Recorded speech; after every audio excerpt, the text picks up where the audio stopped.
Hello and welcome to this week's edition of the Green Wisdom Health Show. I'm Janet Lewis. And I'm Dr. Lewis. And today we are going to talk to you about a very important subject that we see a lot in our office, and we've called it Timing is Everything for Health.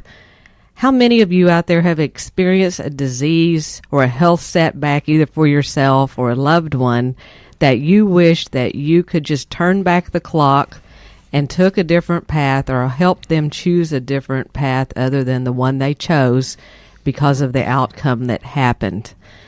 You know, the old too little, too late type thing. Today, Dr. Lewis is going to discuss with you, when is it time to take control of your health? Is it at a certain age, a certain symptom that you have, or what's the magic breaking point that causes you to know, hey, it's time for me to do something about my health? So, Dr. Lewis, can you help people along, tell them how to take better control of their own health? You know, when should they start? The only moment of power is right now. And as far as what stage in your life or what age you should get started, the answer is right now. I'm seeing more and more people that are younger and younger. I had a aspiring soon-to-be nurse this morning. I think she was 21 or so.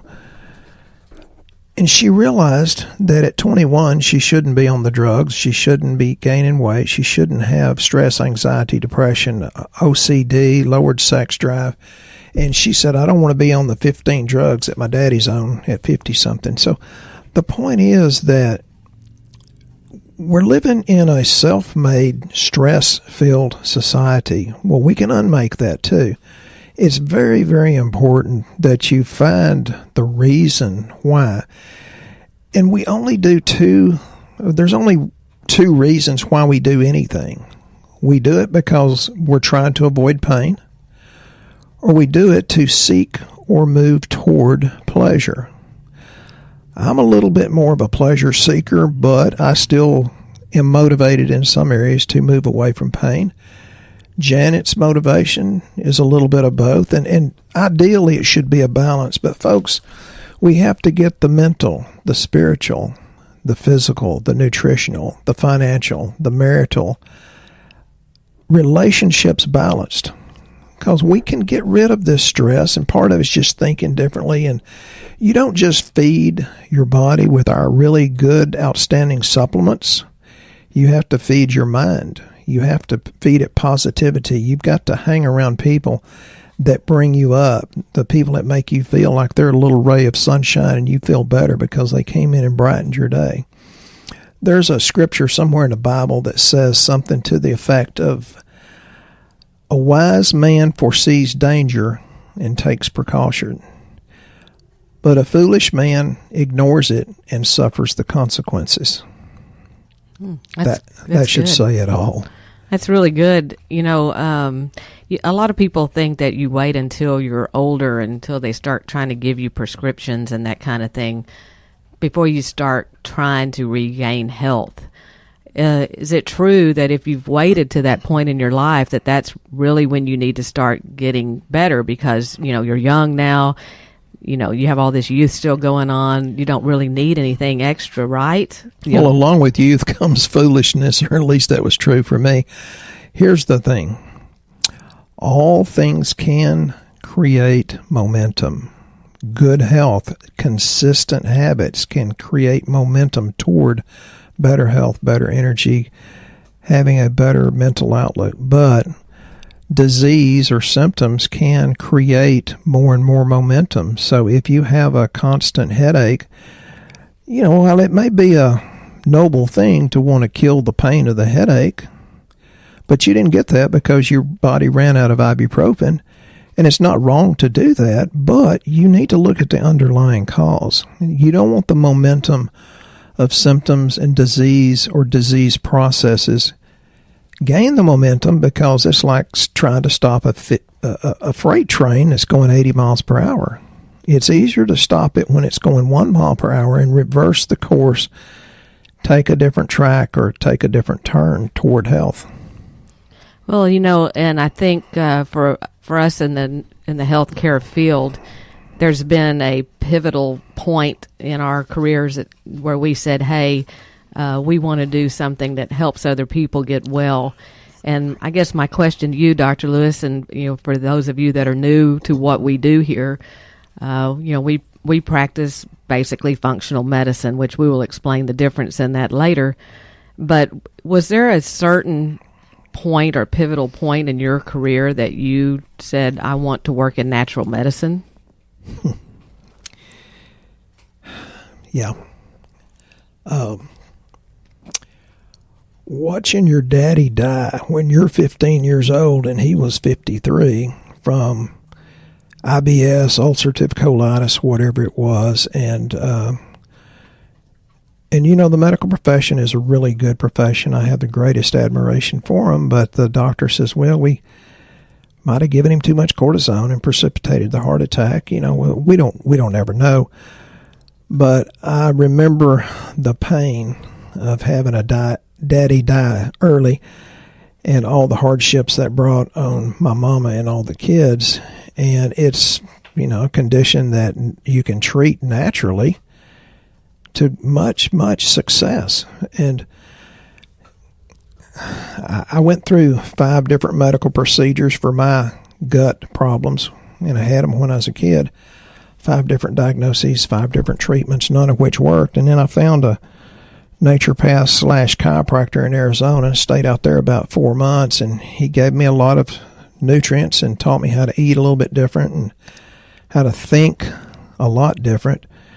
And after 4 months in Arizona, it's like, well, I think I'm cured, but I'm sure it's a spontaneous remission. But it lasted for years and years and years. And it's like God gave your body the ability to heal, and we just have to work with that innate power.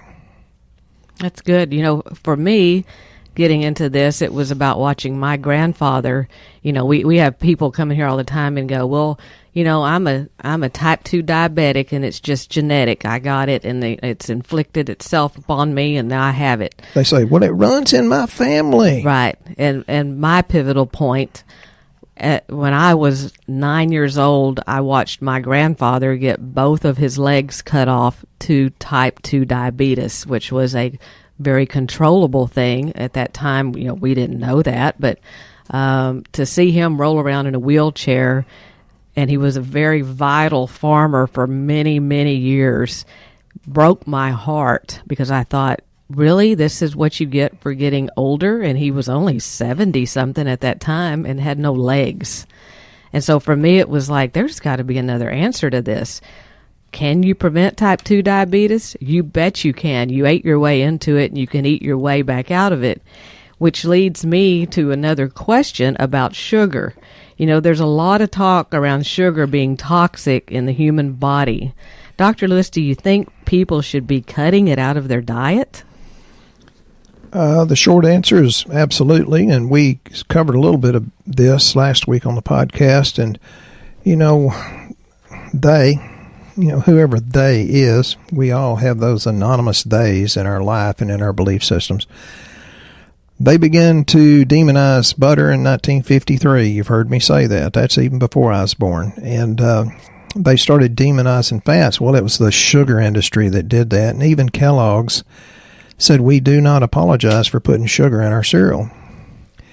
Our bodies do run on sugar, but you want more and more of it, and it's a pretty complicated thing. But, you overeat because you're trying to get nutrients out of your food that's not there, so you go for more calories and less nutrient density.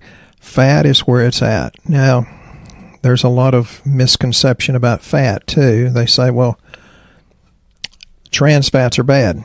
No, they're not. You need to stay away from hydrogenated and partially hydrogenated fats. You need to stay away from vegetable oils like soy, canola, cottonseed, corn oil. That's bad. Give me the fat off a ribeye and I'd be fine. But there are a lot of good fats, and once your body begins to burn fat for fuel, you'd be surprised how good your brain feels. And people say, oh, my tumors are shrinking up. And, there's lots and lots of research that would support that. So sugar's a bad thing. The simple carbohydrates are a bad thing. The food pyramid is killing us. And there's even a book written, to that effect. Another question about sugar. What if the person that's listening to us is new, has never heard of us? Can't believe they would never hear of us. But if they had not, and they're going, hey, I'm a type 2 diabetic. I'm on metformin, and I'm on all these different drugs to lower my sugar, so my sugar looks good on lab, so to speak. Does that person still need to be worried about eating sugar? Yes, absolutely. And, per the FDA, we can't make any claims about nutritional, all of our supplements making that big of a difference, but they can. And when did we forget that our body is smarter intuitively or innately than we are out of our brain? And the internet's made us a bunch of educated idiots. People will get the answer, and then they'll get on Google, and it gets all confused, and they get off track. But, yeah, you need to stay away from sugar. It's a bad thing, just simply put. Well, and then you talk about fats. There's still a lot of people that are really scared off by eating healthy fats.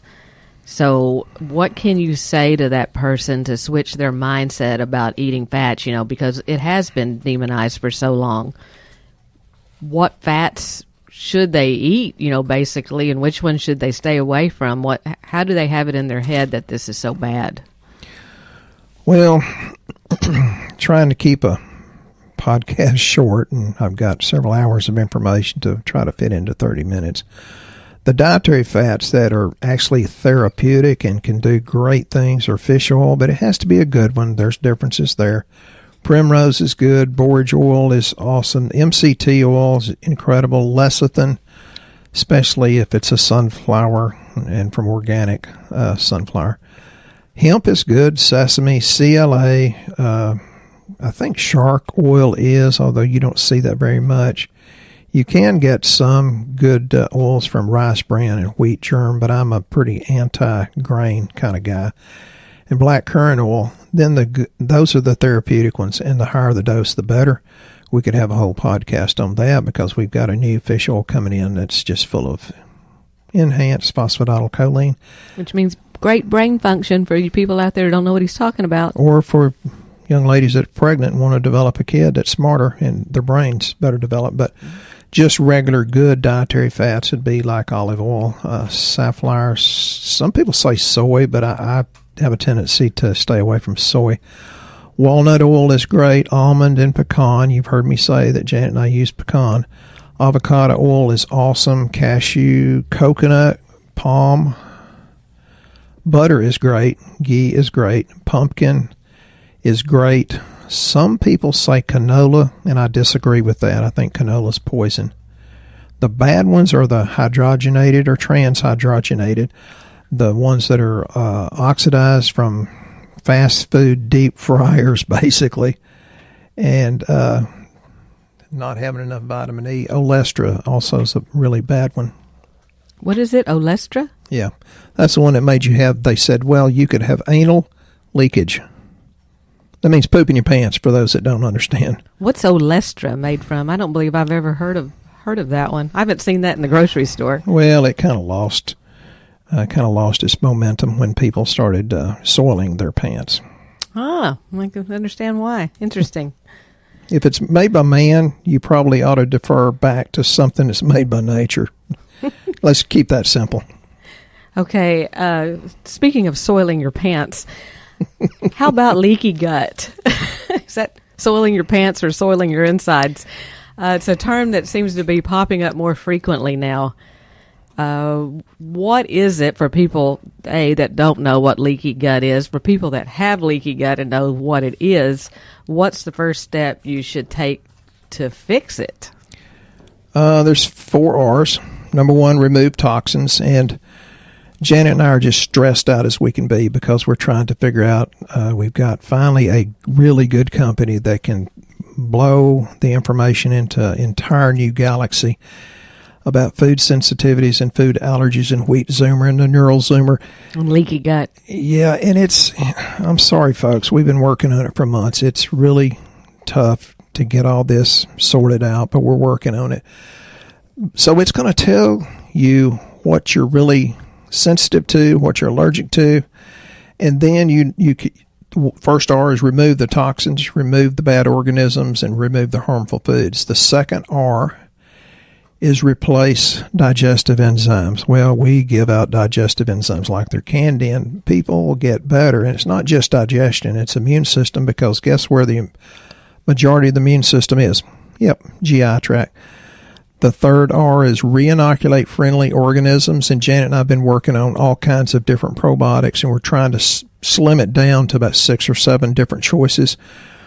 We have a ProBio Complete that works real well. If you have diarrhea, it has a tendency to make you have properly formed bowel movements. If you're constipated, it has a tendency to make you go more properly 2-3 times a day. We have a ProBio Lean that I couldn't believe worked. Of course, I don't do things correctly. I don't take them in the morning. I take them at night, and I lost about 8-9 pounds right off the bat, and didn't change my diet. My diet wasn't that good anyway. So there's different probiotics, and a lot of the probiotics on the market are not that good. And there's people that are heavy into the investigation that will tell you that too. And I don't think you ever totally get them colonized in your gut, because you keep putting genetically modified foods on top of it that's full of glyphosate. And that's one reason I'm very anti-grain. The gluten is horrible, but the glyphosate or Roundup is probably equally as harmful and disrupts the microbiome. And that's why if you take the probiotics every day, it's a really good thing. And that's 3 R's or 4 R's? 4, sorry. Okay, so the 5th R is repair the leak. And there's several ways to do this. The digestive enzymes and probiotics are good, but I swear the best thing we've ever found is called SBI. It's a bovine-derived immunoglobulin, and that helps seal the leaky gut and repair the leaky gut. And it is so good. One of my favorite stories is a lady called me from down in Central Texas, and she said, "Oh my God, that stuff works good." And I said, "Well, honey, you hadn't been on it that long. How do you know it's working?" She said, "I went for Thanksgiving, and instead of pooping 42 times, my family noticed I didn't have to run to the bathroom." And then I like that in the 6th R that you don't know anything about, but remove gluten. And sadly, it is sad that we now have to look for food that does not contain gluten. Yeah. I told Dr. Lewis the other day, I said, what has happened that we have to actually ask for food without gluten in it now? You've never heard of that many years ago. The food was better then. And now you have to have special food that don't have any gluten, and you're one of the minorities buying it. And that's why we're going with this new lab once we get it going, is because I found out that, Dr. Lewis, the rules apply to you too. And I am big time. It's like, geez, for years I thought I had cancer of the guts, and it was just a gluten sensitivity or allergy, and it really has hurt me. And now that I've pretty much come close to 100% giving up gluten, I feel great and have more energy, have more mental clarity, and I laugh and play a lot more, which Janet likes, or maybe not. But gluten is bad. And gluten is, I've read research that said there's up to 40 times more gluten than there was back in the 70s. And I was on a really good podcast with Jack Spearco, the Survival Podcast. That's a really good one. And Jack is kind of the expert. He's a brilliant man. He says, yeah, well, it's about an average of 4 times more gluten. I said, well, I agree. I mean, you're the expert, but geez, 4 times more gluten's a big deal. And that's because we feed our crops with the NPK. We're feeding fast food to our food, and it causes it to grow too fast. And the plant says, oop, I got all this energy. I got to turn it to protein. That protein's called gluten. So it quadruples it and more. So it is gluten, and it's the glyphosate that's in it too. It's killing our guts. Yep, so we've made a 6th R. Yeah, well, that hurt. And for people new that are out there listening that, don't know about health like they should, and they're trying to get educated and learn more and know now they need to start, the timing is now. Can you explain the difference between what you do is functional medicine and conventional medicine? What is the difference? Because a lot of people don't understand the difference between them. Well, first of all, I'm not against conventional medicine. Lord knows they've helped me many times in many different ways. Have the greatest respect for their knowledge and their dedication. Feel sorry for them because insurance companies are killing them, which is not right. But what I do is just introduce natural substances. Now, some of these are very specialized, so they have to be extracted from different things. There's some incredible things, and I go with the research. And what I do is just natural. I uncover the underlying cause. And I just talked to a guy from Alpharetta, Georgia. He loves my stuff, and he's feeling better, and he's lost 60-something pounds. And, of course, he put the effort into it. It wasn't just our stuff. And he says, but my wife works for a neurosurgeon. She argues with me about everything natural. I said, I can provide hundreds and hundreds and hundreds of different research or excerpts of research to prove that what I'm doing here as a chiropractor is medically researched and valid. So, well, when you say you're uncovering things, how are you doing that exactly? By using what method? Well, we use things that clinically has been shown to work, historically has been shown to work. I mean, 5,000 years from the Chinese, we shouldn't discard that because those people know what they're doing. We read the research, but more importantly, we just do the lab. We do a whole lot of lab for a tiny bit of money, and we take out at least most of the guesswork.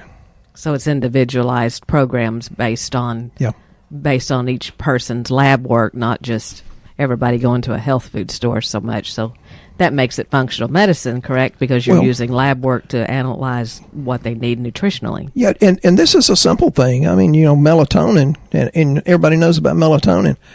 That's kind of a youth hormone, and it was effective as a soul therapy. Now, that's scary. They're just using that totally, and that's it. Soul therapy in refractory cancer patients.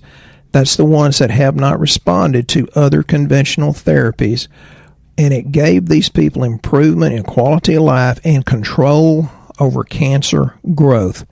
And that comes from the Journal of Oncology. This is not Dr. Lewis's opinion. And people say, but I don't like melatonin. It makes me have wild dreams. I said, well, tell your body what you want to have a wild dream with, and you'll enjoy them like you did back when you were much younger. You'll get used to it. It won't give you wild dreams forever. I take melatonin because at 9 milligrams, it's a youth hormone, and geez, I look good for 120.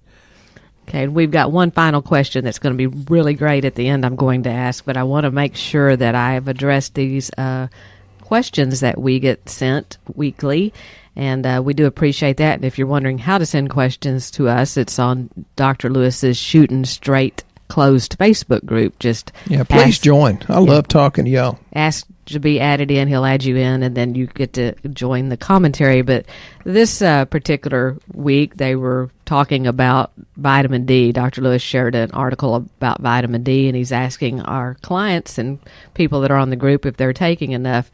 And poor Martin got overlooked with a question that he asked on here. Dr. Lewis did not see it. So Martin, Janet told me twice, and I didn't listen to her. So Martin, it's my fault, and I'm getting my butt beat over it. So you can come beat me up too. So I'm going to address Martin's question on the air. Sorry, my honey don't beat me up. I didn't listen though. He said, "Here's an interesting question. What can be done about the difficult way to raise vitamin D levels of an MS patient? A family member has been fighting this for a while."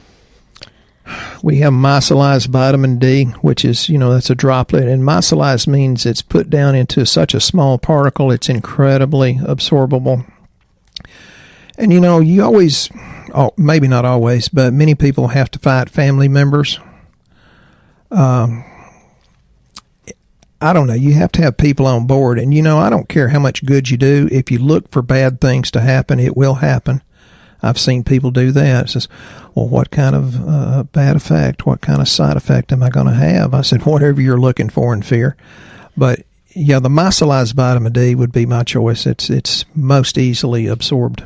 And when you've got someone chronically sick like that, she's probably no doubt got leaky gut.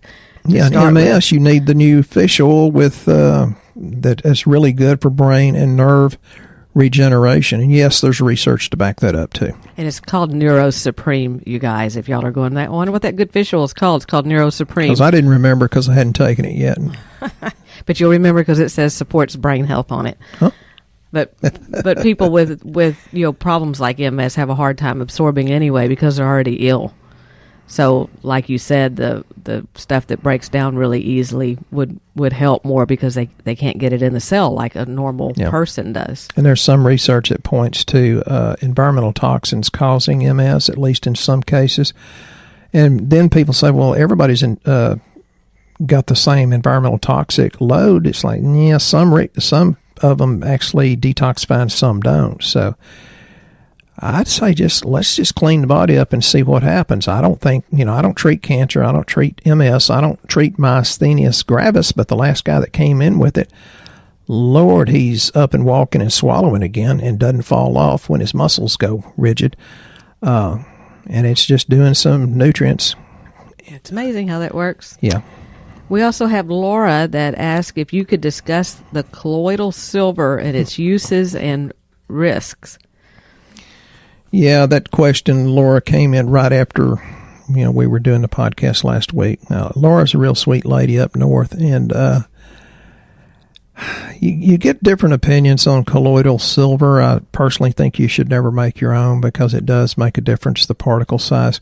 It does make people a little bit blue that they don't ever get rid of if you make your own, I've seen. Yeah, people say, I've never seen that. Well, I've seen several in my lifetime, and it's irreversible. Don't be cheap and make your own.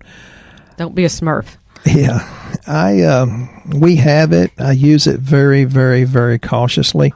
Some people do it every day, and the last person that said I do it every day, who's a super, super knowledgeable lady, I said, great, show me the research that says it doesn't smother out your probiotics too.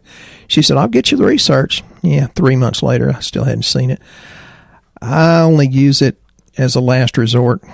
I put it in my eyes because it helps kill the bacteria in there in the morning. It makes my eyes feel better. Well, yeah, whatever works for you. And it works on my dog.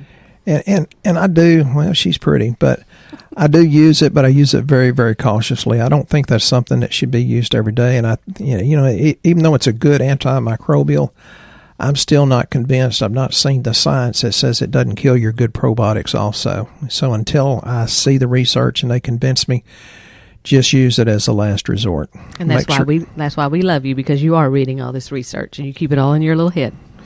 Yeah, I try.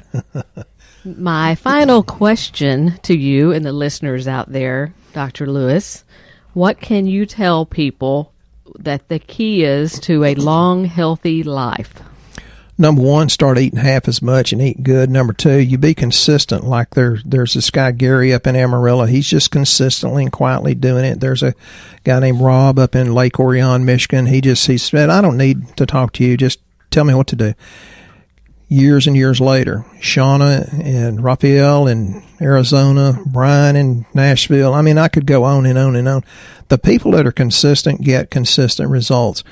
I used to go to the naturopath and I'd get sick and I'd come back 6 months or a year later. She said, well, why'd you quit doing it? I said, I felt better. She said, Dr. Lewis, do you still put gas in your truck? I said, yeah, what's the point? She says, why do you quit putting good nutrients into your body? So it's consistency, folks. Janet doesn't think I love her because I kiss her and say I love you. She thinks I love her because I'm consistent doing the little things, and you have to be consistent putting in good, super high quality, targeted nutrients, and then, wow, you look around years later and you look a lot younger than everybody you went to high school with. And you can actually see that on lab, because he's not just us telling you, hey, you're getting better. Mm-hmm. We do follow-up labs, so you can see the numbers, because there's many times these consistent clients of ours come in and say, well, I don't really feel any different, but let's go ahead and run the lab and see what happened. And they are shocked when they see how much differences there are in their lab numbers versus the first time they come in. Some things you feel, some things you don't.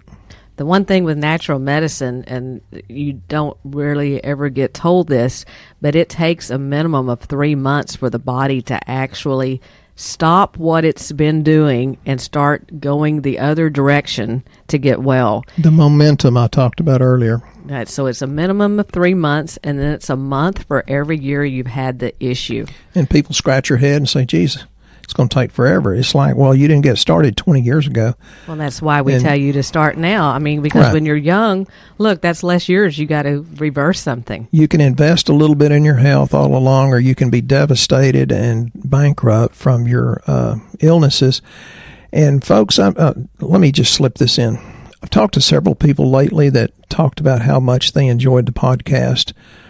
One lady up front, she was way, I don't know, Wisconsin, Minnesota, somewhere up there.